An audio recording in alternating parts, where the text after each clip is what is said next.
আচ্ছা শ্বশুর ফাদার, আপনি কি বিয়ে করেছেন? মহাজালা, বিয়ে না করলে তোরটা করতে গেল। কারে বিয়ে করেছেন শ্বশুর ফাদার? তোর শাউড়ি রে। ঘরে ঘরে কাম সারলেন, বাইরে করলেও তো একটা নতুন আত্মীয় হতো ফাদার। তুই চুপ কর চুপ।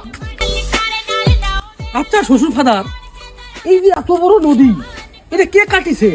কে কাটিছিল? তোর বাপ কাটিছিল। তুই এত মাটি ফাইলিছিল কোনে বাবা? এই আত্মমাটি আমি খাচ্ছি আমি। আচ্ছা শ্বশুর ফাদার, এই মাটি চিবাতে আপনি দাঁতে কিস কিস করে নাই? ওরে আল্লাহ রে, তোর বাইরে তো দাঁত ফেলে তোমার একটা।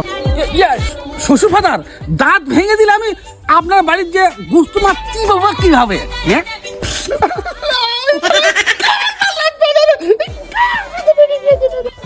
শ্বশুর ফাদার, আপনি কি হাসতেছেন?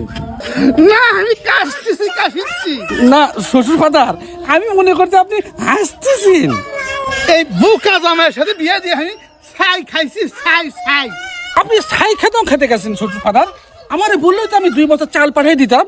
তো খুবই মেরে ফেলে ধরে। খালি আমারই দোষ না, আপনার মাইয়ের প্রতিদিন আমার কাছ থেকে খালি টাকা চাই। কয় টাকা চাই রে? আজ 1000, কাল 2000, পরশু 10,000 টাকার সাথে সাথে আমার ফুকুর পাকা হচ্ছে। আমার মেয়ে এত টাকাতে করে কি রে? আমি কেমনি কমো? আমি কি তারে কোন দিনে টাকা দিছি নাকি? এই পাক লাগলে আমি কি করি? ধর। আল্লাহ, তুমি আমাকে উঠে দাও। সকল মেয়ের বাপকে আমি বলি, বিয়ের আগে ভালো করে খোঁজ খবর নেবেন।